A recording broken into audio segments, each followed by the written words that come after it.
Our topic today is the review of economy during the month of July, recovery now and here.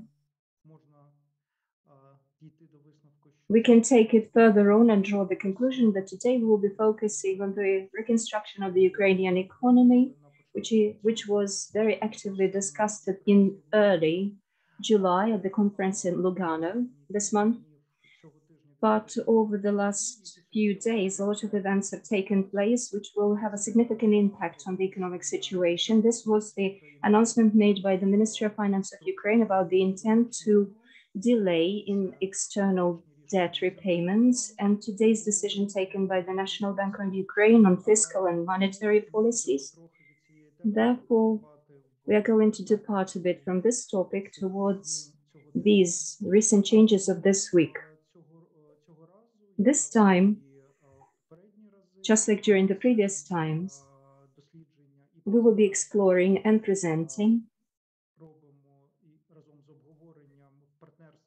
in partnership with German economic team. It's a project which has been operational in Ukraine for decades and helps to develop more qualitative economy policy by the government of Ukraine and overall in our country. And in particular, this time, at the auspices of the German economic team, two components have been prepared of our monthly brief. And respectively, we want to thank Dr. Andrew Hertel for his contribution in the section, the candidacy of Ukraine in the European Union membership, and Dr. Hertel for his contribution concerning world hunger. And Dr. Hertel today is going to take part in our today's discussion concerning everything that has happened during this month. But as usual, this time I'm going to turn the floor to the Deputy Chief of the Center, Maria Repko. Oh, I beg your pardon. One more welcoming remark from Robert Kirchner, who is Deputy Chief of the German Economic Team, Deputy Head of this organization, and then I will give the floor to Maria with her presentation of the overview of the economy of Ukraine for July and June. Robert, the floor is yours. Yeah, thank you very much, Gleb. Also from my side, a good afternoon and a warm welcome to all participants of today's webinar, Economic Review in July, Reconstruction Here and Now. It's a great pleasure also for the German Economic Team, whose Deputy Team Leader I am, to continue our excellent cooperation with the Center for Economic Strategy in Kiev in co-hosting this event and this report released today together. As was already said, the German Economic Team is an economic policy advisory project funded by the German government. We have been active in Ukraine for many, many years, but we're also in other countries in the region active, in total in 6 other countries in the Eastern Partnership region, the Balkans, and Central Asia. Now, judging from the increased interest in the monthly economic review and also this webinar, I think that is a sign that this product, this regular product, has already established itself in a very short period of time as a key source of information for domestic and international stakeholders who want to gain a deeper understanding of the economic, financial, and social developments in Ukraine during times of war. And in addition to this regular monitoring of key developments and trends in various sectors of the economy, I think it is also very insightful in terms of having special focus topics. Gleb, you mentioned already today the EU candidate status of Ukraine, where we have an expert also on this, the results of the Lugano conference in terms of reconstruction, and also the piece, the contribution on world hunger, on the food security. But, and I think this is also a strength of both your institution and this product, we can also react to new developments. And one of these new developments is the proposed debt management operation on the Eurobonds that was just announced yesterday by the Ministry of Finance. And having someone here to explain that also, the background of this is very valuable, I think, for all of our audience. So having said that, then I will now give the floor to Maria Repko, the Deputy Director, for a presentation. Thank you. Yeah, thank you very much, Robert and Gleb, for the introduction. Тепер я переключуся на українську мову. Now I'm switching to Ukrainian. I would like to present to your attention a brief review of July. Today, in fact, I will be trying to be very brief. I will be trying to be succinct because we have very fine speakers today and panelists, and we're also hoping to see one more speaker that hasn't been announced as a panelist, but who will definitely contribute immensely to the understanding of one of our special topics. First, economy of war. It's a scary word, but every time it comes up. So the war is going on, and it's a war of attrition. And if we take a look at this map, we keep showing it month after month. Just a month ago, the war zone in the Luhansk region was Ukrainian, but now it has been seized by the occupiers. But the good news is that the advance of the Russian forces has been really insignificant throughout this month.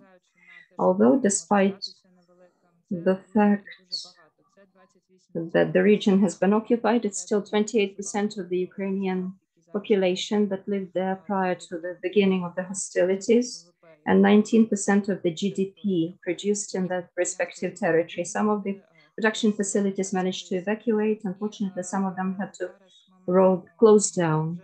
And now we have stronger military positions that we are enjoying due to HIMARS, weaponry, and we can see that a lot of different depots of armory has been destroyed over the last month with the help of these munitions. And this provides us with hope for the better development of the events. But this map still plays a very important role because we see what we have lost. As of now in the economy, what is taking place, and this is the transition from pre-war economy to what we are going to have in the nearest month. We used to talk about searching for equilibrium. Now the search is still going on, but it's really painful. After the rate was increased to 25%, now the National Bank has increased it, and from 25% to 36.6 hryvnias per dollar. And now the Ministry of Finance asked for a delay in the payment of its debts in internal bonds, but it's not enough. In order to cover the gap in the finance, the ports still remain closed and blocked. Metallurgical plants are rolling down, closing down. The better situation is right now with the foreign humanitarian aid and aid as such, and this is not enough, and we will be talking about it today. If you think back to the map that we have just seen where we saw the lost territories, it's not all that Ukraine has lost. In the project, Russia will pay, and part of the analytics belongs to our center. Not I personally am an author of that, but anyway. So the losses comprise $96 billion, and the balance cost of the destroyed and damaged properties. Everything that was bombarded, destroyed, and this is the cost of these assets. If these assets right now remain in the occupied territories and we know nothing about those assets, it's not included in this assessment. So this assessment is very conservative. Indirect losses, the companies could have received these revenues, or the country wouldn't have sustained losses, but for the war, they stand up to $126 billion. And the assessment for the recovery based on Build Back Better, the principles of energy efficiency, something that provides for the security of the standards of living. This will cost $165 billion. Once again, according to the assessments of the group, Russia will pay operational outlay and expenditure for the businesses to launch their operations, relaunch their operations. The greatest losses are in Lugansk and Donetsk regions because naturally it's the east of Ukraine and they sustained the greatest losses. External trade, foreign trade. We have this information for the month of May from the National Bank, and we have the information for the month of June presented here by the customs of Ukraine. In June, the situation wasn't improved. Let me tell you outright, you cannot see it from the graph, but anyway, exports are growing very slowly because the ports are blocked. It's impossible to export anything, and a very limited number of goods can be imported. That's why imports are growing faster than exports, and the trade deficit has substantially increased, which has resulted in the fact that the National Bank had to recall significant amounts of hryvnia and sell the dollar, and we can see the interventions made. And the market exchange rate of the cash, we can see that hryvnia is unfortunately losing in its value, and the National Bank saw that the situation couldn't deteriorate anymore. Some were expecting it to happen earlier. Even a month ago, they said that this would have to be done. But now the rate is 36.6 hryvnias for the dollar. The National Bank made this decision this morning. Few have analyzed this decision yet, but even now, we can see some basic things that it's going to be impactful on. In terms of the economy, this will make import goods less attractive, which means that imports will either decrease or it will not be growing as frantically as it was. Companies, when they were not willing to bring foreign currency in the country because they knew that the currency exchange was lower, now the situation at least is not going to be here. That's why it will be easier for them to bring in currency into the country. And unfortunately for the population, the inflation is going to grow. They will be able to buy fewer goods because even the critical imported goods that arrived into Ukraine at the previous exchange rate now is going to cost more expensively. Also, with reference to the population, let me point out the impact on the volunteers. If we have any representatives from the National Bank hearing us right now, because I'm not sure, I cannot see the list of the participants, volunteers are going to be affected enormously because the cards abroad are going to be affected. Something will have to be finalized in this respect, it seems to me, because implementing restrictions on payments by cards will definitely facilitate drainage in terms of foreign cash, but these people are helping the front line. The impact on the budget due to the increase of this exchange of the hryvnia to the dollar, the tax on imported goods in terms of VAT are going to grow. And of course, hryvnia aids, foreign aids are going to grow. Grants and aids coming from abroad are going to increase in hryvnia amounts. And of course, expenditure on imports is going to grow. Everything that the country is buying from abroad, like weaponry, ammunitions, all of them are going to grow in prices, fortunately or unfortunately. Now in Ukraine, we don't have that much in terms of capital expenditure, and this is a much lesser part than labor payments. Therefore, this is going to be a certain alleviation on the budget, but it's not going to alleviation on some of the banks, which have recently been earning quite well at the expense of buying the Ukrainian hryvnia at 29.5 Ukrainian hryvnias per the dollar. Now it's not going to happen for some time at least. However, the risk of growing in some of the currency exchange problem of non-performing loans, this risk seems to be pretty restricted, especially given currency loans, which were not many until now in Ukraine. Another piece of news, another update, just as we were formatting the final version of our today's overview, is about the fact that the government reached out to the international creditors for standstill. We understand that the nominal repayments on debts of Ukraine is going to be frozen for 2 years. At least this is what the government is asking for. And the countries of the G7 have already supported this idea, and on their resources, they have published the announcements that they're going to freeze the Ukrainian debts, and they would like other creditors to stick to this proposal. And we would like them to do so too, because Ukraine, as of now, is in the state when the budget revenues cover at least a third or even under 1/3 of all of the expenditure that Ukraine has to go for. If you see the green bars, these are the revenues coming to the state budget, to the central executive budget. And in the orange here, we can see the amount of grants present in them. Therefore, our current revenues are not enough to cover 30% of the expenditure. And of this expenditure, half or even more is the expenditure for defense and maintaining public law and order. Therefore, if Ukraine wants to wage its war and protect itself, it needs money direly, and the international community needs to be conscious of that. Some more topics in addition to this general overview, which are present in our monthly brief.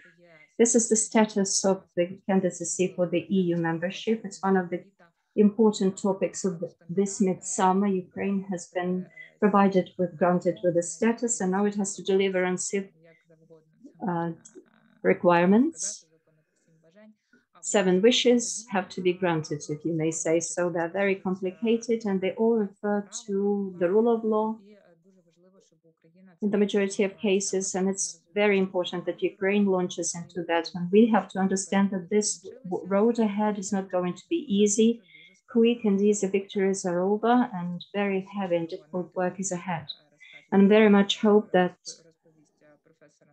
Professor Andrea Hertel will share more about that. The second point of the topic that we are planning to discuss today, and one of the central for the reports on the economy in July, is the Great Reconstruction or Recovery. It's a conference that took place in Lugano recently. Everyone keeps talking. It's a talking point now, and we decided also to cover it in our review. We very much hope to hear some new assessments and evaluations, as well as principles based on which this recovery will be going on in Ukraine. And topic number 3 is world hunger. This month, Ukraine has obtained a small hope, but still a ray of light that Turkey will help to deblock the Ukrainian ports. The effect of these negotiations, unfortunately, are very negligible. We don't know. The uncertainty is very high, but the topic still seems to deserve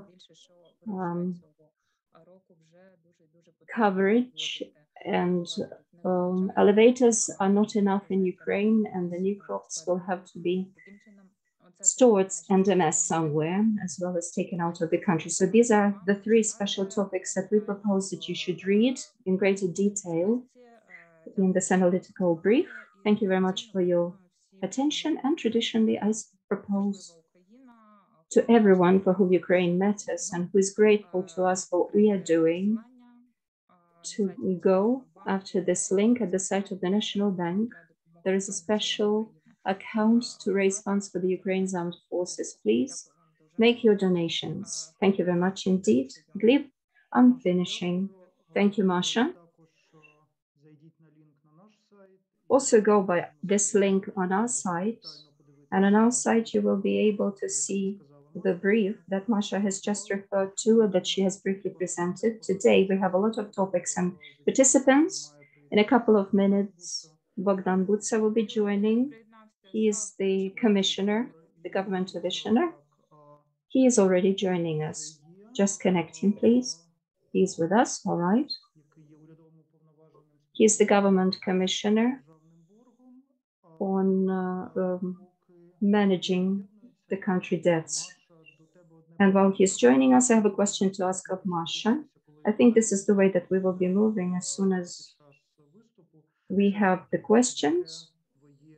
So what is your personal and our attitude to the national hike in the currency exchange rate? Well, most likely, unless the situation in the front line changes drastically and unless the international assistance comes in significant greater amounts, significant, I mean substantial. I think that the National Bank will have to repeat this wonderful exercise. In inverted commas, the situation is about a very painful decision that's going to recoil on the Ukrainian citizens' pockets, but unfortunately it was unavoidable. I see.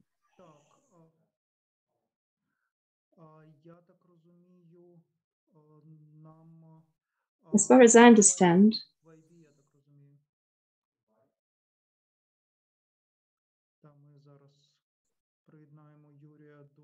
We are connecting Yuri as one of our panelists now.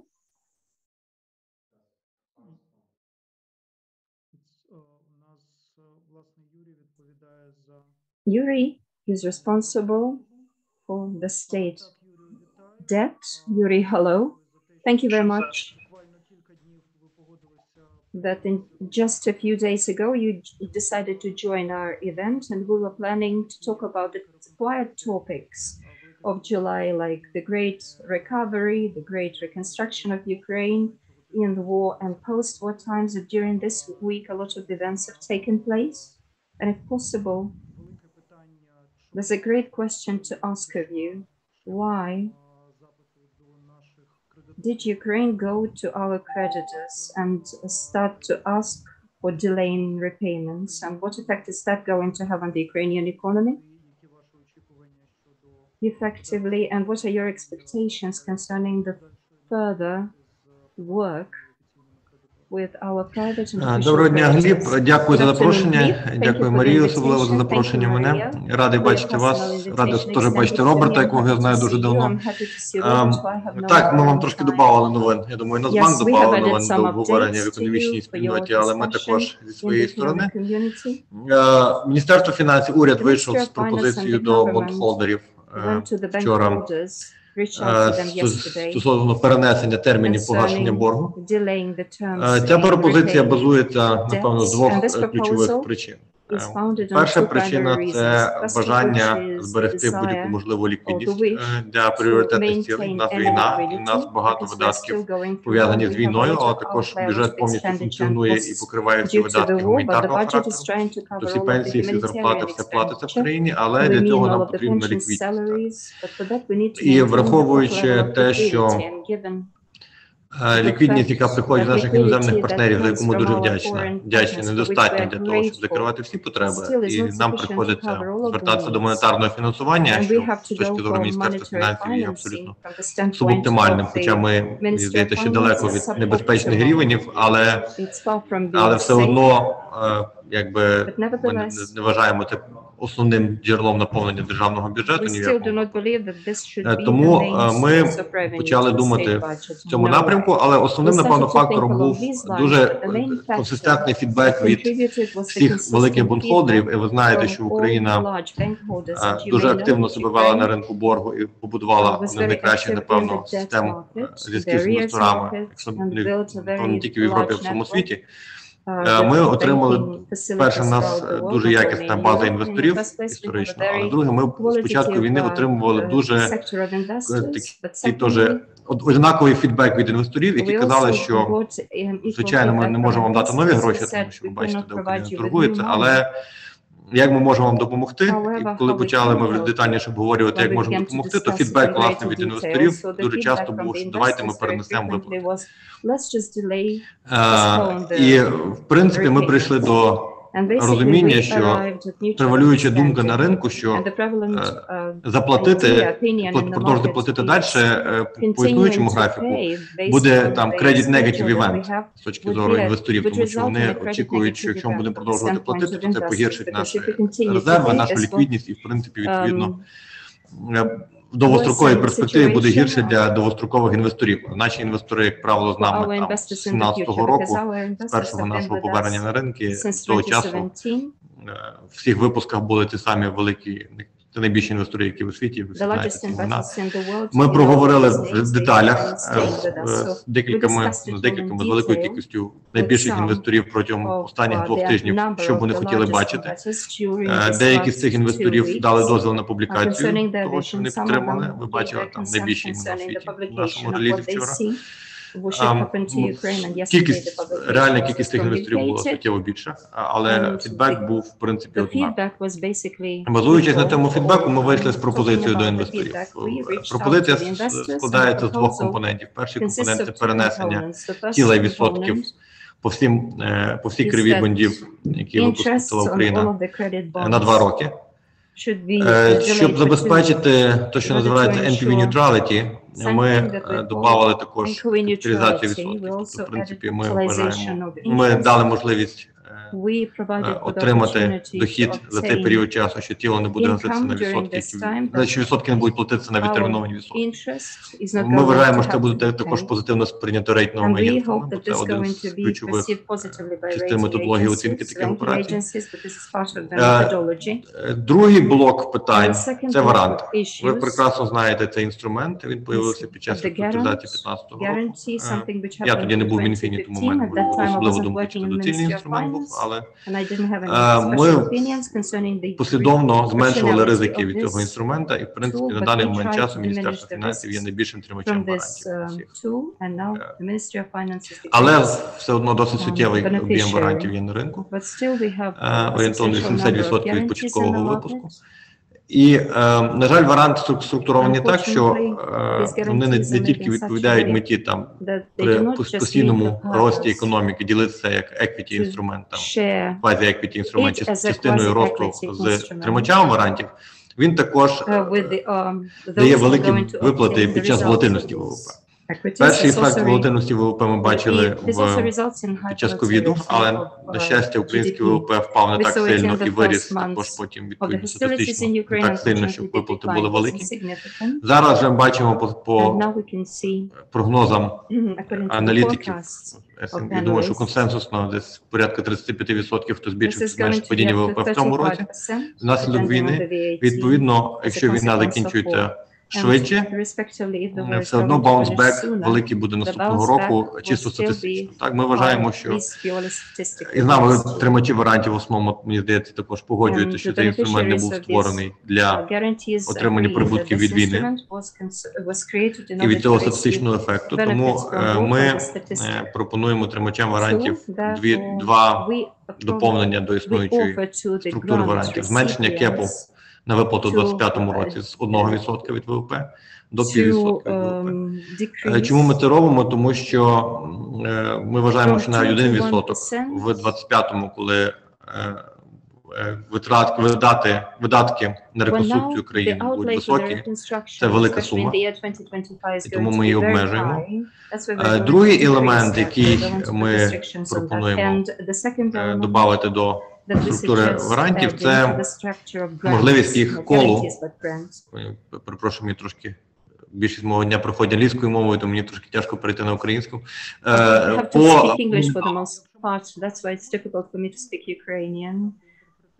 Would you kindly change the channels? Because for the English speakers, there's a confusion of the two languages. Я, напевно, можу, але в мене немає interpretation. Languages. You will also speak English. Let's finish it in Ukrainian. Дивіться, колеги, ви просто чесно, не такий advanced user Zoom, я не можу знайти кнопку interpretation, я можу перейти на англійську, мені так буде простіше. Але дивіться, як скажете. Давайте українською закінчимо. Тобто другий елемент, який ми пропонуємо в структурі варантів, це можливість їх фактично колу по номінальній вартості. Тобто вони були випущені в номінальній вартості рівні хейркату 20%, який був зроблений в 2015 році під час реструктуризації. Ми фактично пропонуємо з 24 по 27 рік дати можливість нам вернути назад ці інструменти по тій же вартості. Ми вважаємо, що це також справедливо з точки зору інвесторів, оскільки середня вартість варантів за останні 5 років була в районі 80 центів на долар, тому фактично це право наше, але це право ми вважаємо, що це market-friendly, це в принципі дружня з точки зору. Ми зараз в процесі консенсус solicitation, у мене цілий день сьогодні дзвінки з інвесторами, і в принципі вони будуть продовжувати, ми відповідаємо на всі питання one-on-one. Вчора у нас був груповий дзвінок з інвесторами, і ми надіємося, що 10 числа, 8 чи 10, оголошення будуть результати, і вони будуть позитивними для нас, ми робимо все для цього можливо. В принципі, це коротко, щоб було більше часу для Q&A, поки я не переключуся на інший дзвінок. Коротко, опис того, що ми робимо і для чого ми це. Знову ж таки, це не є дефолт, це не є реструктуризація в класичному розумінні, це є звернення за згодою про зміни умов до моменту настання виплат. Тобто у нас немає ніяких там негативних сценаріїв від цього, це просто використання гудвілу інвесторів для того, щоб дати більше ліквідності на цей період часу військовий для економіки країни, для державного бюджету. I have one question to ask you, and one question in the chat too. Maybe Masha will come up with one question, and then you will have to go. My question is, yesterday there was a statement made by the Paris Club. What does this statement mean? Is this just some kind of a friendly support issued in favor of your initiative?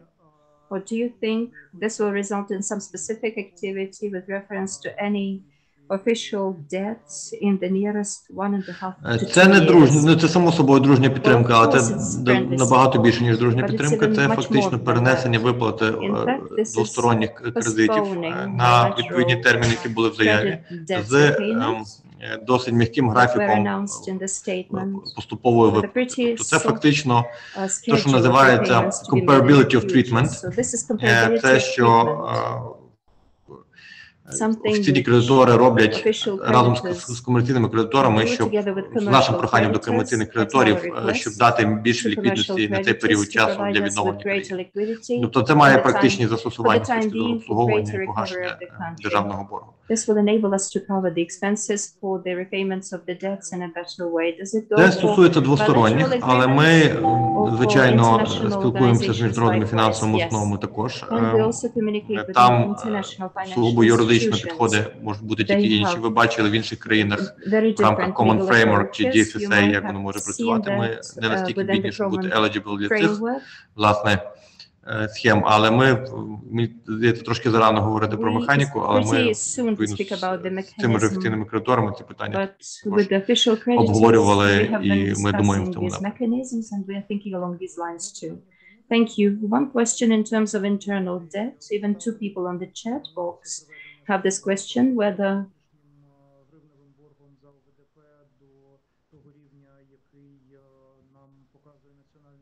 the National Bank of Ukraine is showing to us already 30%. Національний банк не має відношення до ринкових ставок по ВДП чисто механічно, так, тому що він визначає вартість грошей на короткій кривій, вартість грошей на довгому елементі чи середньому кривої визначається ринком і інфляційними очікуваннями. Чим вища ставка Національного банку, тим нижче довший елемент кривої, чисто з точки зору моделювання. Тому дійсно проактивні дії Національного банку мали би вселити віру в інвесторів, що на довгому кінці кривої інфляція досягне цих цілей, які говорить Нацбанк, і в принципі ставки мають бути нищі, і крива має бути інвестована. Проблема, яка в нас є, що в нас немає ринку. У нас немає ринкового ціноутворення з об'єктивних причин на криву. Тому як Міністерство фінансів, Нацбанк для нас такий собі орієнтир, тому що знову ж таки це вартість грошей овернайт, але іншого орієнтиру в нас немає. Тобто, відповідно, що таке ринок, ми зробили спробу зрозуміти, що таке ринок, у нас немає об'єму попиту. Тобто ми в ситуації, коли в нас немає прозорого ціноутворення, і в нас немає фактично ніякого індикативу з ринку, тому що немає об'єму.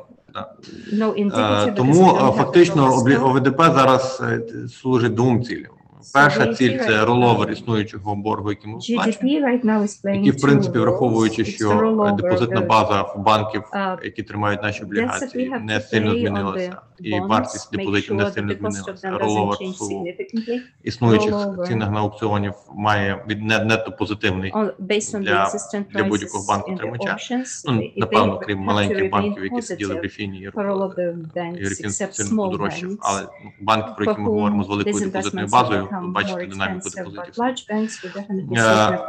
Друга частина – це фактично те, що називається власне військові облігації, це допомога бюджету, допомога армії. І ми вважаємо, що враховуючи, що це має частково гуманітарний аспект, так, тут гнатися за якимось оптимізацією ставок, воно, в принципі, стріляти собі в ногу, тому що ми тоді кажемо, давайте ми по ставках дамо на 10% більше, це значить 10% менше ми потратимо на інші цілі пріоритетні для бюджету.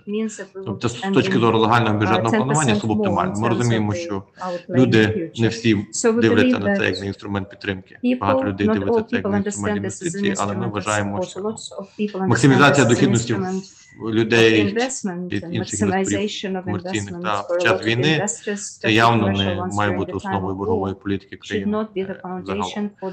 Тому підхід у нас такий, мені здається, він достатньо логічний. У нас є на що тратити гроші, у нас досить великий дефіцит, тратити гроші ще на обслуговування боргу, суттєво збільшувати. Це, власне, йде повністю впротирічить нашим підходам, які ми знову ж таки робимо по Євробандам, по ефективним кредиторам і так далі, де ми зменшуємо видатки на обслуговування боргу, щоб пріоритизувати на видатки. Знову ж таки, просто щоб нагадати, видатки бюджету України на даний момент часу складаються з фінансування війни і фінансування гуманітарної сфери та зарплати вчителям, лікарям, інші зарплати, які платять бюджет, плюс пенсії і так далі. Тобто це от стосовно видатків коштів. Мені здається, що це набагато пріоритетніше, ніж зараз суттєво збільшувати обслуговування державного боргу в такі часи. Це досить розлога відповідь на ваше питання. I think this is a pretty ramified answer to your question. Thank you, Masha. Do you have a question or should I ask one more? And then we will let our speaker go. I have a question. I have the question about the Paris Club and the IMF. That's the question I was thinking about, so let's ask it. If we have some more time left, I will ask my own one. No, we will not have any extra time. So ask your question. I will ask this question, all right. Some of our audience members compare the amounts of debt to the members of the Paris Club and the IMF and ask the question, is it possible to speak about anything with the IMF in terms of debt obligations я би не забігав наперед. Механіка, відповідно, з точки зору МВФ, яку ми бачили в інших країнах, полягає в тому, що хтось має тоді з цих самих G7 країн або підтримати ці виплати, так, і замістити їх, або альтернативний варіант, який теж може бути розглянутий, це просто збільшення фінансування з боку МВФ, який перекриє виплати і буде нет позитивним. Тобто ми дійсно в ситуації, коли не в ближчі 12 місяців, якщо у нас немає доходів від МВФ, навіть в цьому році, по результатам року, з врахуванням 1,4 мільярда РФА, які ми отримали на початку березня, ми нетто-контриб'ютор в МВФ. Тобто ми більше платимо в МВФ за цей рік, ніж ми отримали від МВФ. Як врегулювати це питання? Знову ж таки, якщо ми були в ситуації почати програму МВФ, досить просто врегулювати. Тобто, фактично, просто отримані кошти від МВФ мають бути суттєво більші, ніж погашення МВФ, і нет-позитивний ефект має бути на бюджет. Це, напевно, найпростіше. Як ми могли зараз вийти на ринок, напевно, такий самий варіант працював би з комерційним. Просто залучили більше, ніж гасом, і зробили ще якісь там liability management і rollover. Але ми, на жаль, не маємо доступу. Ми, на жаль, не маємо доступу до фінансів МВФ на даний момент часу, але по зовсім іншій причині. По цій причині, яка буде вам дуже близька і зрозуміла, нам дуже тяжко зробити макропрогноз на термін дії програми. Тому що ви зразу, будь-який assumption, він суттєво міняє. Є експорт, немає експорту, міняє ваш макропрогноз на 3 роки кардинально. І так само. Якийсь average сценарій ми зараз пробуємо зробити на наступний рік і цілий бюджетування. Разом з МВФ, з Національним банком, з Міністерством економіки. Але ми в дискусії, як може виглядати макро на 3 роки, але мені здається, що ви 20% присутніх на тому дзвінку буде мати однакове бачення, це вже буде хороший прогрес. Тому ми в такій самій ситуації, в такій самій проблемі. Ми спілкуємося з МВФ, ми спілкуємося з іншими партнерами, які можуть бути вирішені, тому що нам потрібна ліквідність від МВФ, щоб замістити відтоки. Які будуть варіанти? It's too early to say. Поки що ми були сконцентровані на максимізації коштів до цього моменту від офіційних кредиторів. Ми, напевно, детальніше будемо говорити про це питання.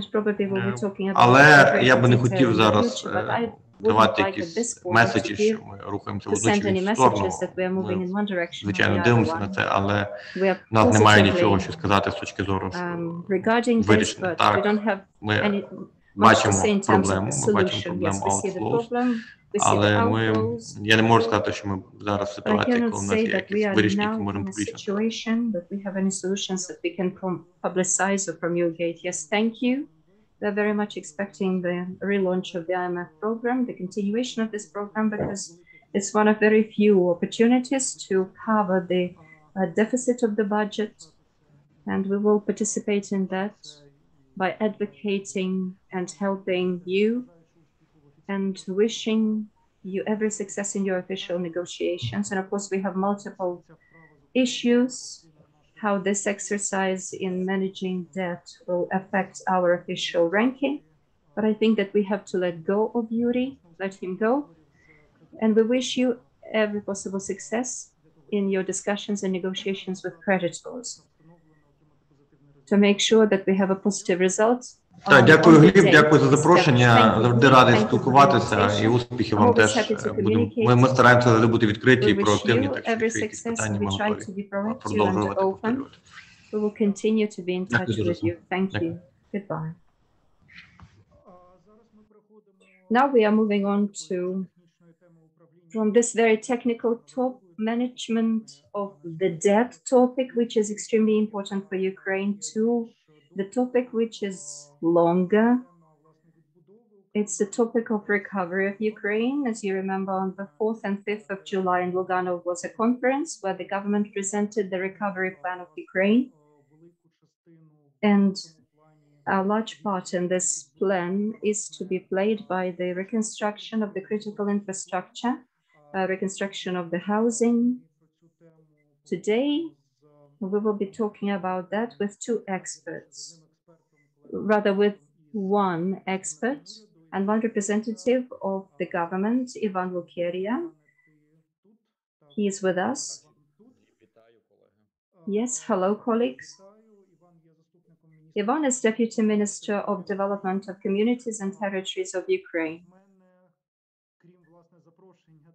In addition to inviting you to present the official vision of the ministry, we as economists, something that we are in the first place interested in is this large plan, which is staggered for 3 periods, the years 23, 25, 27, 32. What are we to expect in the foreseeable future? In line with your anticipations, according to the negotiations with international partners, stakeholders, will we be able to see any significant aid support that will boost employment, production of Ukrainian goods in the nearest future? Thank you, Gleb. Greetings to everyone and participants in today's discussion concerning the Lugano plan presented. Everyone should understand that this is not the reconstruction of the destroyed, but this is the plan to modernize the country. So it covers a larger range rather than just recovering and restoration of the destroyed. We're going to strive for even better than pre-war. There are infrastructural projects stipulated which are going to cover regions and sectors that haven't been destroyed or damaged, starting with the road infrastructure and all the way to social infrastructure, medical infrastructure, and residential area sector. Concerning the phases or the stages of recovery, as Leap has correctly pointed out, there is the survival phase. This is the period by the end of 2022 or early 2023, with the years 23 through 26 and 26 through 32, the long range, long term. So today we are concentrating and focusing on survival phase to do everything possible for us to function in wartime, something talked about in the previous topics on macroeconomic indicators, on liquidity issue, which, believe me, is very appreciably sensed by those who want to operate realistic money from the state budget in order to implement some of the necessary work. We have this crisis of the liquidity crunch. So the key partners for us in this respect are international partners.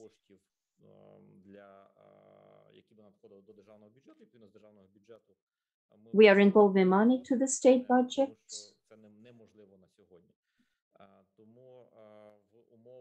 In the conditions of the survival phase of martial law, it's critical for us to ensure the survival systems within martial law situation. These are key sectors. We're talking about heating season, the greatest challenge we're going to face during the winter. That's going to be the greatest challenge that we have never been faced with during the last 30 years. And it's not only to do with procurements of gas, procurements or insurance or fuel, but it's also to do with the infrastructure.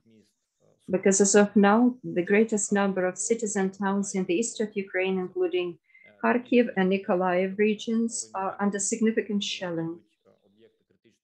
And facilities of critical infrastructure are being ruined. For instance, Okhtirska TTP, which provided for the town and the region with thermal power, is virtually ruined as of now. Therefore, the key point for us right now is to ensure the survival of the critical infrastructure. So heating, then water supply is another point, basic residential solutions,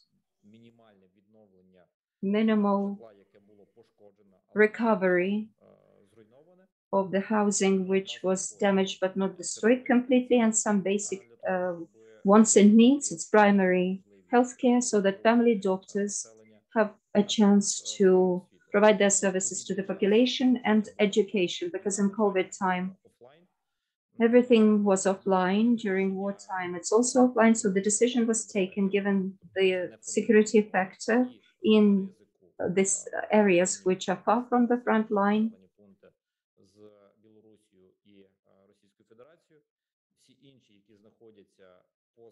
because they are out of the zone of risk, which is the 40-kilometer area along the front line and a little bit off the contact line. They're going to start education offline on the 1st of September. For us, it's a challenge how to restore basic infrastructure to make sure that the children can go to school on September 1st. And of course, the next point is shelters. And of course, we do not rely on the state budget in terms of finding solutions to these issues. It's also loan money, but the money that goes outside or beyond the state checkery service. So this is not only the state budget money, this is the money that we involve from international organizations operational in Ukraine, including infrastructure issues, and that can make procurements, including construction materials, in order to provide for primary recovery and restoration of the whole infrastructure I have mentioned. So this is the mechanism and the priorities we're dealing with. Ivan, because you're a representative of the executive authorities, so you understand best what's happening in the fields. What's your understanding and sentiments whether local budgets have the opportunity to cover the expenditure at their own cost? Well, again, this is to do with liquidity issue, because even if you have funds in your bank account, you may never use them. You may not always use them, sorry.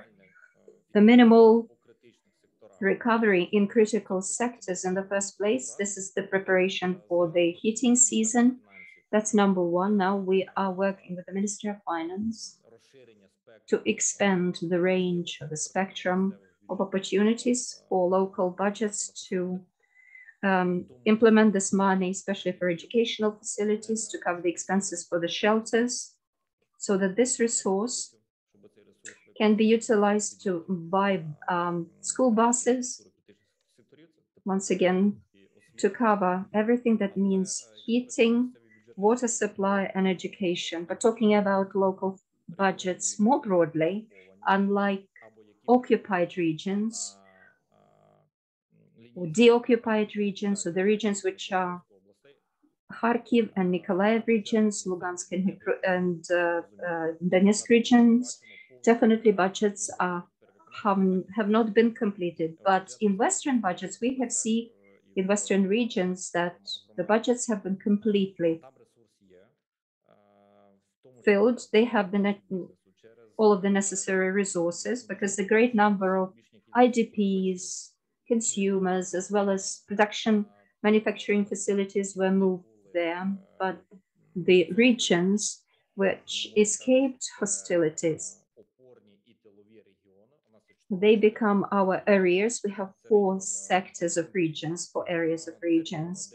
Front regions, the occupied regions, I mean Sumy, Kiev, Chernigiv regions, and hub regions, we also call them, and Western Ukrainian regions.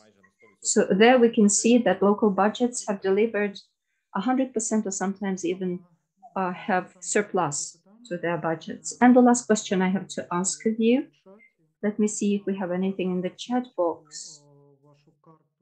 I saw this map with the territories you've just mentioned, and in the longest term, because next we will go to take it to the Ukrainian integration to the European Union, because an important decision during this last month has been made concerning providing Ukraine with the candidacy membership status. What is your vision after the war?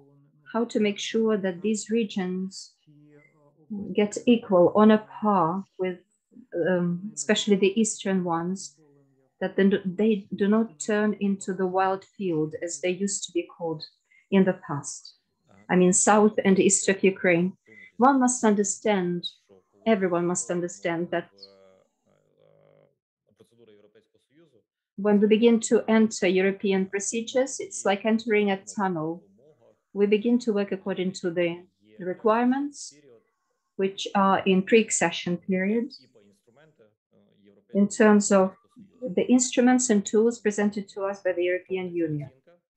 The assessments made in terms of certain areas of policy making, certain benchmarks are set with reference to the status that we enjoy. In terms of our legislation, our regional policies have already been very well adapted, even in terms of war. One more law has been approved, which resulted in our instruments of financing for regions in line with how European countries do that. So now we can aspire to funding and tools of the European Union in terms of the support that we can provide to our regions. One of the key policies of the European Union, which is second largest and funded most actively after the agricultural sector, it's the policy for leveling out or evening out all of the regions, about 70 million euros for the 3-year period,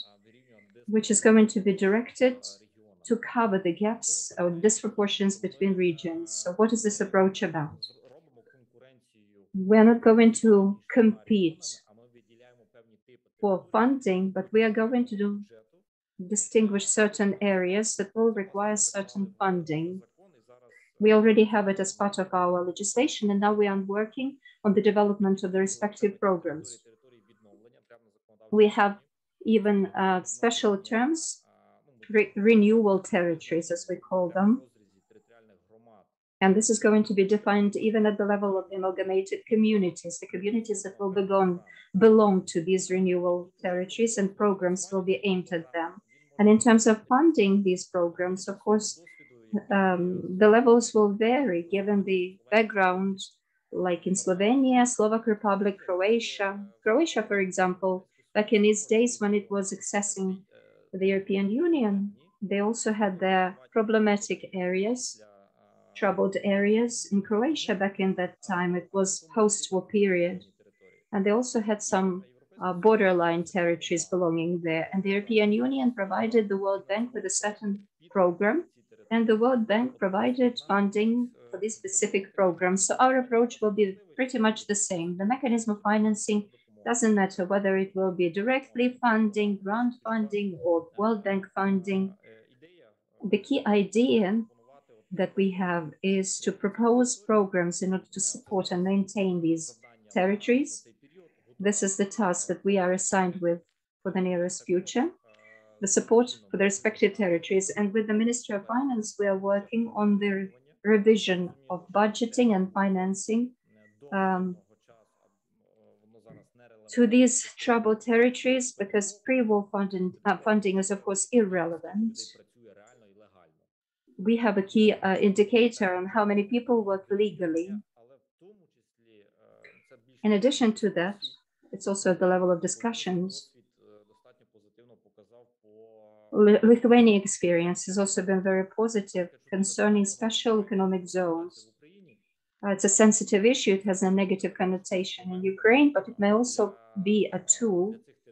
It may prove a very useful tool to create these special economic zones or areas, because the security risk will still remain there, persist there for quite some time in those territories.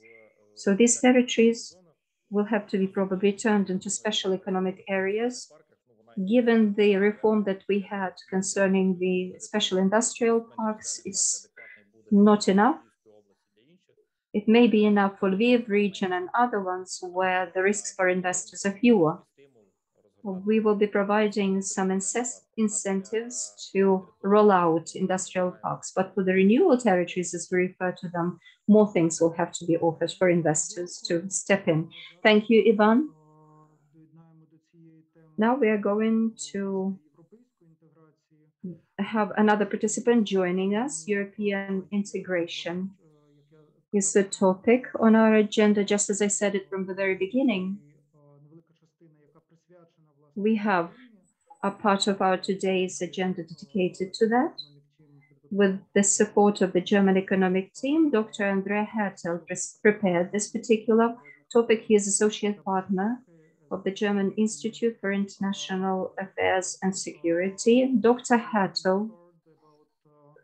About Ukrainian reconstruction plans, and you put your ideas on Ukrainian candidacy to become a member of the European Union.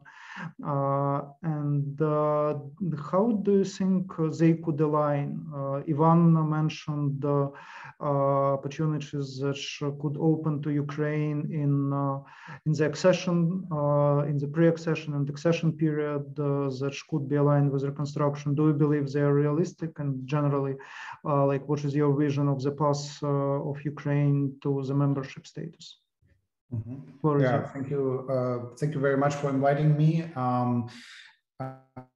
I will try to answer your question, but I want to make three more kind of broader points, if you allow, and maybe the answer will already be part of it. First, I guess what we have to do when we speak about the candidate status for Ukraine is to look at the background of this decision, the very special background. Ukraine used, in a very professional manner, of course, in June this year, a geopolitical and normative window of opportunity to be granted the candidate status by the EU. And this can only be explained by what happened at 24 February this year. Basically, the Russian invasion paved the way of Ukraine towards candidate status.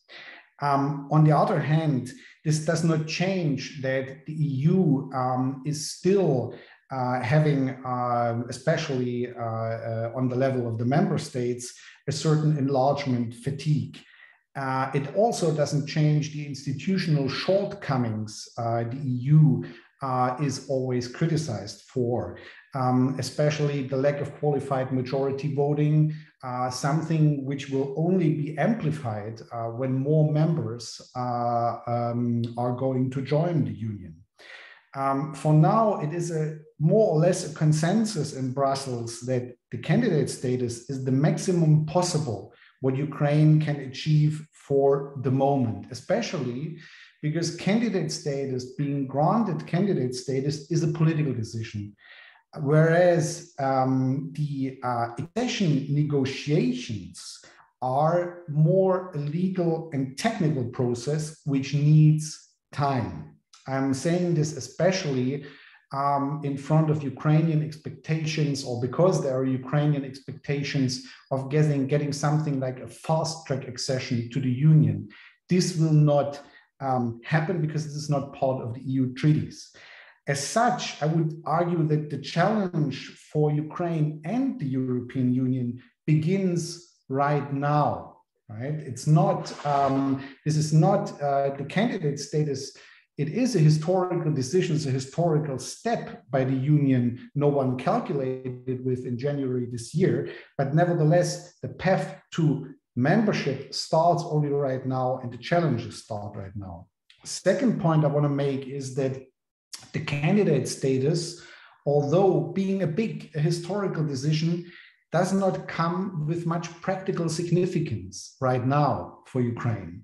First of all, the status does not come with any security benefits in a situation where the existence of the country is still under question, is questioned by a total war of the Russian Federation. Even for members, one has to say, for EU members, the EU is not a security community as such. It's a political and economic community.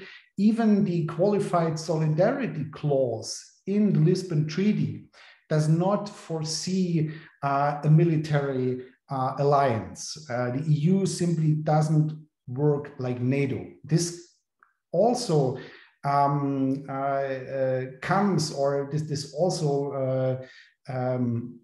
also why I'm asking myself to a certain degree why so much political capital of the Union and Ukraine has been invested in the last months, especially, and if this political capital would not have been better used for more efficient weapons delivery diplomacy. Second, economically, you all know that there's only one instrument of the Union to support candidate countries. This is the so-called pre-accession assistance instrument. It is covering, or it has it's covering an amount of 14 billion euros, but for all candidate countries for a period of 6 years. So trickled down to the Ukrainian needs, this is not a lot of money. And the instrument is also earmarked, not earmarked, to help countries fast and with the problems we are now seeing in Ukraine. Mostly the candidate status comes down for Ukraine to a kind of, or you could interpret that in that matter, it comes down to a commitment of the European Union to take over responsibility for the survival of the Ukrainian economy with short and long-term measures. One of those measures could be the easing of customs regulations right now at the EU-Ukrainian borders. We also have to see that from the Union's point of view, the risk is very high that Ukraine will be landing up in a camp with other, for example, Western Balkan countries, which are waiting in the so-called accession room, in the candidate status room, for years already. Why? Because the country's sheer size is only comparable towards Turkey as a candidate or towards the Big Bang Agreement in 2004. There has been no discussion whatsoever in European Union kind of communities. There has been no discourse about what Ukrainian membership will mean politically and economically for the Union itself. There's no discourse in the European Union about Russia, what Russian integration plans for Ukraine. You remember, the Russians are very much in favor still. It's still a target of Russian foreign policy to include Ukraine into the Eurasian Economic Union. How this will be addressed by the European Union during the accession negotiations. And we also do not know how Ukraine will look after the war. All that puts the country at risk of staying in this kind of accession room, accession candidate status room I've just mentioned.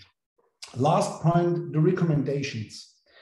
My recommendations, they go as well to the Ukrainian government and towards the European Union.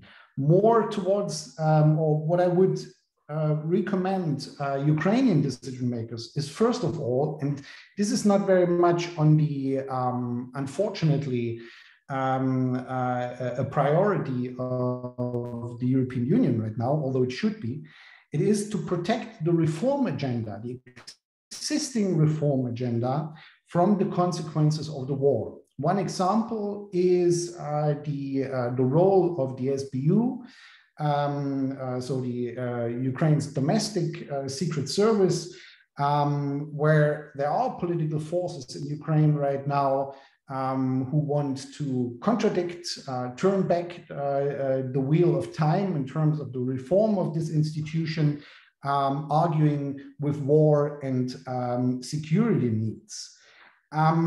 So this is one point, to protect the reform agenda from the immediate consequences of war.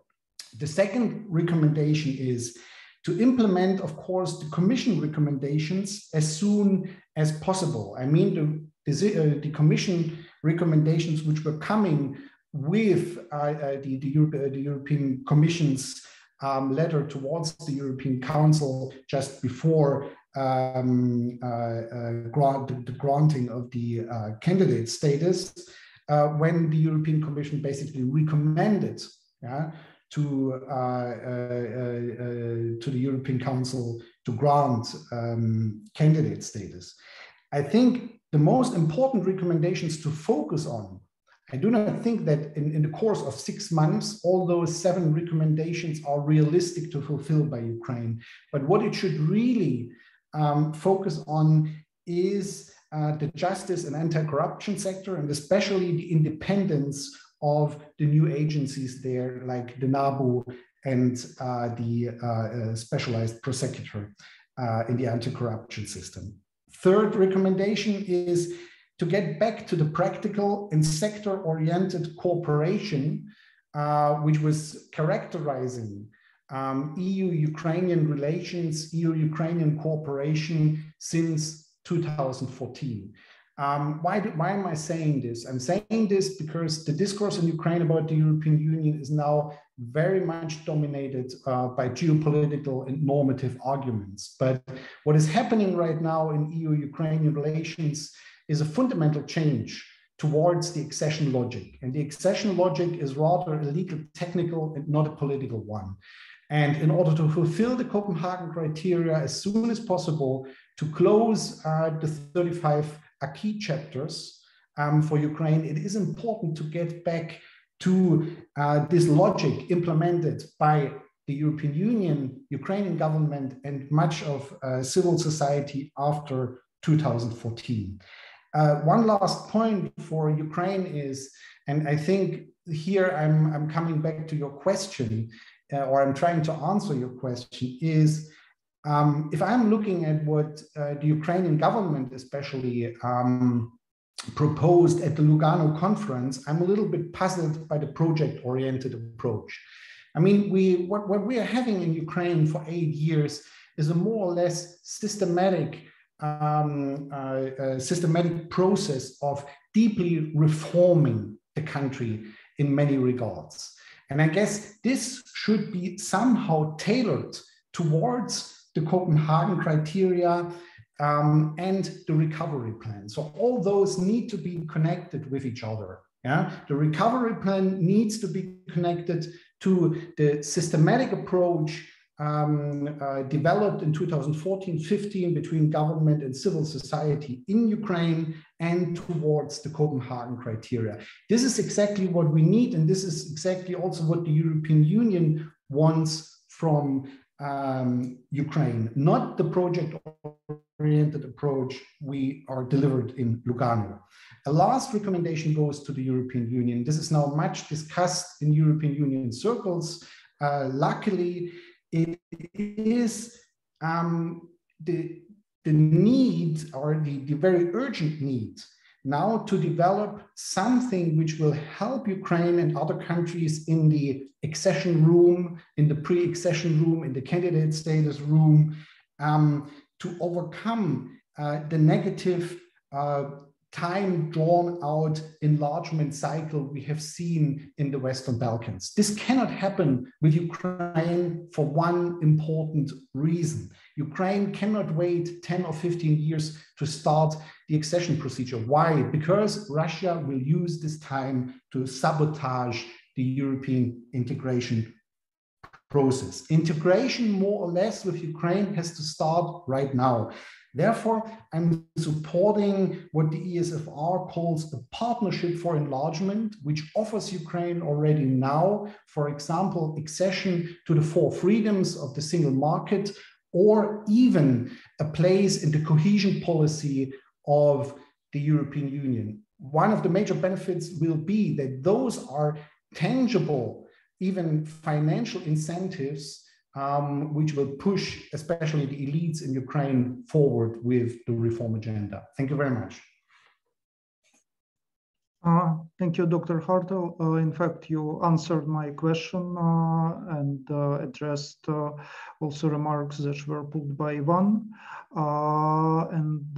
Зараз я прошу до слова Михайла. I would like to give the floor to Mikhailo Zhernakov, who is our partner of a long time. He's co-founder and chairman of the board of the De Jure Foundation, and I have a very clear and specific question to ask of you. Dr. Hartel has spoken about the fact that Ukraine has to cover a very hard road to reform itself on the one hand, and on the other hand, there is immediacy to enter negotiations on accessing into the European Union. There are prerequisites which are foundational for the position of the European Council. And how much do you think this can be done speedily? Do you think that the requirements that are part of your purview, the rule of law and anti-corruption, will help Ukraine to reach speedy success? Thank you, Gleb, and thank you for the invitation. Hello, dear colleagues, those who are listening to us today. Previously, they said it was $1 million question. Now they probably will say that this is $1 trillion question. We don't have to convince the economic-minded community that the rule of law is important, because without fair and just courts, there will be no fair economy. See all of the countries in the world. Not a single country in the world which is developed has no fair and just courts, and no tyranny or oligarchy. The courts, where the courts are fair and just, and the rest isn't fair. So all of these things are correlated, absolutely. And in order to become a capable state and to win the war in the final count, and obviously to become a member of the European Union, a full-fledged member, of course, we require independent courts along with the supremacy of the rule of law. And what the European Commission refers to is the courts, and I think it's an indicator and a factor for 2 things. First being that this issue, this area is of drastic importance, and the second being that this is a troubled area, because there is not a single business association which in its surveys does not ask or bring forward the lack of rule of law as one of the hurdles for the thriving economy. Respondents usually say so. Businesses believe that the rule of law and the issue of courts, more specifically, beats the issue of combating corruption, although all of them contribute to the picture of the rule of law within our country. So what needs to be done, and how much, how quickly can we now do all of these things? Because one thing is to do it quickly, but quite another thing is to do it effectively, to make sure that it's not just a tick. We need to make sure that it is really safeguarded, it's functional. In the decision of the European Union concerning the candidacy granted to Ukraine. With reference to the rule of law, there are 2 points, in fact. There's a point about courts, points on counter-corruption, and one more is law enforcement agencies. Law enforcement, they speak about developing the strategies and plans, and for me it's an indicator of 2 things. First being that we don't have independent, strong players within the country. I mean, the movements, organizations of the civil society that would propose any effective solutions. There are organizations, people, and movements who watch and monitor assets of the prosecutors, police officers, and judges or justices. But what needs to be done? Remember, we had back in 2014 the reform of the police, but I think at that it stopped. Everything was stalled. Something that they're doing to the prosecutorial bodies cannot be qualified as a full-fledged reform. And what needs to be done in the future, unfortunately, still remains an issue. There are no answers to these questions. There are courts and there are law enforcement agencies which have players and actors who are independent. And there is a lot of specificity because they are independent players. So let's talk about courts individually. There are, in fact, 2 key things. First, it's the reform of the judiciary. I mean, the High Qualification Commission, the High Council of Justice, the 2 bodies which are responsible for the quality of the judicial corps, for vetting of the judges, their appointments, for making sure that the judges are in line with integrity. So here we have some reasons for restrained optimism because, thank goodness, a year ago, in July last year, laws were adopted. They are rather ambitious to reset these bodies with the help of international authorities, as this was done earlier with the High Anti-Corruption Court. And now ongoing is the process. So both of the bodies unfortunately stalled their work. So this is a fantastic opportunity to vet and employ new people for these bodies. But the problem, of course, is for the High Qualification Commission of Judges, in the same international community of experts closed all of the interviews, although even the parliament have already renewed their sessions online. Unfortunately, for security reasons, so they say, the decision still remains, and these bodies haven't restarted their work. And we cannot agree with that because it's a very high risk, because the quality of the High Council of Justice, unless it's high, unfortunately, we will not achieve any good results. Concerning the High Qualification Commission of Judges, the process is more optimistic. They say that they are in greater collaboration with the representatives of the civil society. The process is ongoing. It may be affected, and there are chances that this progress will be achieved. And the second point is the Constitutional Court of Ukraine. Let us put it this way. I cannot say that it hasn't even started yet, and we haven't got anything of the grind, but there is a draft law, at least. But in this draft law, there's nothing that the European Commission recommends. That is to say, to change the vetting procedure for the selection of the constitutional justices. We remember all of the decisions made back in 2020, like the ones that canceled all of the anti-corruption agencies in Ukraine. So this is a great risk. The Constitutional Court has a range of different issues to consider, and unless we change the procedure for vetting of the people to be selected, something that the Venice Commission spoke about in different words, nothing good will be achieved. So the European Commission also makes references to the conclusion of the Venice Commission in its recommendation. Unfortunately, there is no legislative solution available yet, but in the parliament, there is a draft law. It may be amended, and what am I leading to? Right now, during the war, there is no space to develop systemic changes and reforms, like the reform of the SBU, the security service, previously was regarded as one of the prerequisites for providing Ukraine as a membership status, candidacy membership status. But now, of course, it's a very complex issue. Now, during the war, when SBU participates in the war, it's another complication. There is no proper procedure in the parliament. There are no peaceful congregations, no consultations with the civil society. So development reforms is hard to imagine.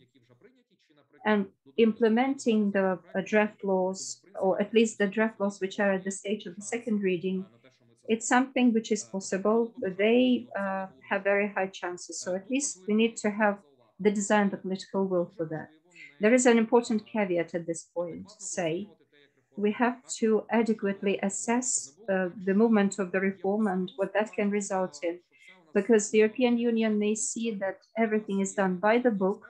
We have international experts selecting someone, and in their closed sessions, they will effectively select the better ones than before, and the European Union may say, okay, we count it as a reform because provisionally it is in line, it is compliant with the preliminary discussions. It's the worst that can happen with the course of our reforms, because otherwise in the nearest 10 years, we will not be able to relaunch them. There will be just a big green check issued by the European Union saying that this was the reform that necessitated our membership, our accession. So we need to make sure that all those who assess the judiciary reform in Ukraine do that based on the performance rather than just compliance with some provisional standards. And another important thing, these bodies, the HQCJ and Council of Justice, they're not just the two bodies that consist of a couple dozen people. There are about 3,000 vacancies in the judiciary system of Ukraine. So it's a huge chance for renewal of the whole judiciary in Ukraine, but it's also a very high chance unless we select right now, unless we reset the High Qualification Commission, the High Council of Justice. This will be the fifth reiteration needed for the reform to continue, because we can select some 3,000 judges. They will not be of the proper standard, and then we'll have to wait for another set of necessary years in order to reset the reforms. So in conclusions, let me say, all of us, we are observing what is happening with reference to selection of the specialized anti-corruption office. These days, the selection commission got together and announced Mr. Klemenko to be the winner of the selection. And this is one of the prerequisites, one of the things which belongs to the 7 requirements. But having taken this step, the selection commission also took 2 steps back for the authorities, because the selection commission said, we're not going to forward the documents on his candidacies to the Prosecutor General's office formally until from the General Prosecutor's office we have the information that he has the clearance and the necessary check, which isn't done during martial law. So we'll have to wait until the end of war, martial law in Ukraine. So although formally we have made a move on, I mean the selection commission, which is in subordination to the presidential office, it has put us into such conditions that we can wait for months, years, or endlessly for all of the necessary notifications and documents, and we're not going to have the prosecutor for the SAPO. So Cabinet of Ministers also has to relaunch the competition on NABU. Technically, in summary, I agree fully that we can finish everything in a couple of months. We don't have technical problems, we have leadership problems, so, to put it softly, because we lack qualitative leaders in order to see these reforms through. And to put it in another way, we have executives as top high-ranking officials that actively contradict, making sure that we have the judicial reform in full, as a full-fledged reform.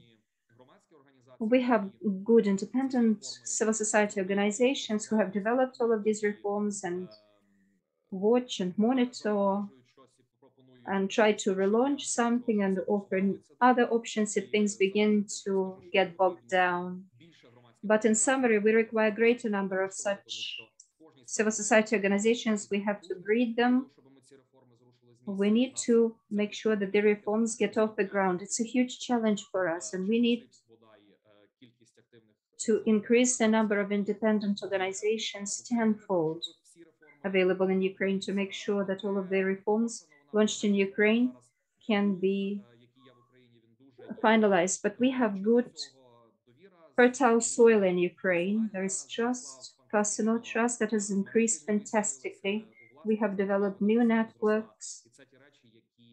The ownership of the state has increased in terms of decision making. So this facilitates the increase of such movements and civil society organizations' activities. That's all from me. Do I understand you correctly, Mikhailo, that in fact Ukraine has sufficient set and number of activities and actions that could demonstrate the political will and shape the political capital that Dr. Andrew Hattel referred to Brussels in order for us to move on to the next stage and start talking about a new stage of negotiations and then begin to talk anew about what will happen to Ukraine after the end of war. Yes, absolutely, because one extra piece of the puzzle that does not belong here, it's called people who are in different jobs and posts in the office of the president, who unfortunately resulted in such a deplorable state of affairs in the judiciary reform.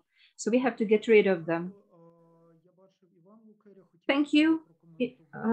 I see that Ivan Lukeria would like to provide his comment on what Dr. Andrew Hattel had to say. Ivan, you're welcome. Thank you, Gleb. For Ukraine to become a member of the European Union and to implement its reconstruction plan and recovery plan, two key reforms have to be implemented. It's public administration reform and judiciary reform. And public administration reform is the first key, probably, reform in our path to the European integration and recovery of Ukraine. The judiciary reform and other ones are important, but they are far from being first ones. And unfortunately, we have been talking a lot about establishing anti-corruption infrastructure, and very little is being said about the capacities of institutions at all levels, which is a priority for the European Union. Multi-level capacities at central, local, and region levels. When the European Union joined Poland, then the reform of public administration, project management, including the projects funded from the European Union, by the European Union ranked the first. And it got to the point when groups on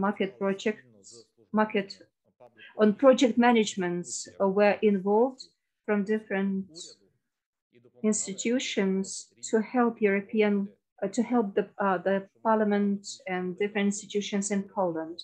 So I want us to speak more about this reform, enhancing capacities at national, regional, and local levels in terms of managing the public administration. And this is being paid very little attention to, even by the civil society organizations. That's point one to be made. And point two, with reference to the project approach of the recovery or renovation of Ukraine presented in Lugano. It's interesting that they have taken a project approach, but they calculated how much it will take for Ukraine to be compliant with the average requirements of the European Union. We can talk about energy efficiency, we can talk about exploitation of water or waste treatment. In our recovery plan, we have a special block which is about legal norms, legal framework, about the implementation of these reforms. This block is higher and more super in the project approach, because the project approach it's one of the lowest, and the second block was to do with legal framework, the acts and norms that have to be implemented in order to ensure the recovery and reconstruction of the country in different sectors, including the ones which are framework for the further implementation of the accession. But unfortunately, a greater deal of attention was paid to the project. Maybe this was due to the lack of efforts applied by the government. But once again, above that is the legal framework that would ensure successful passage of all of the projects.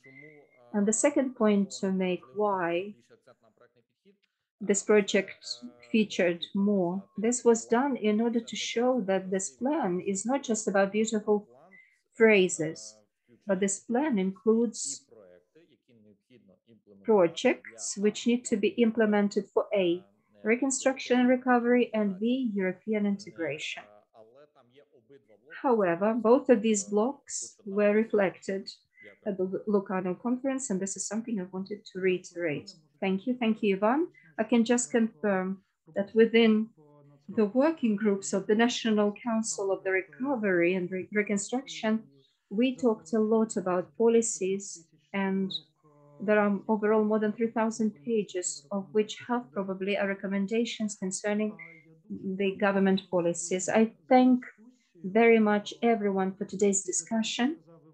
After what Ivan has just said, I am really eager to bring back the last slide of Masha's presentation, where she had the link to the account of the National Bank for us to beat our enemy as fast as we can. Yes, Masha, thank you for that.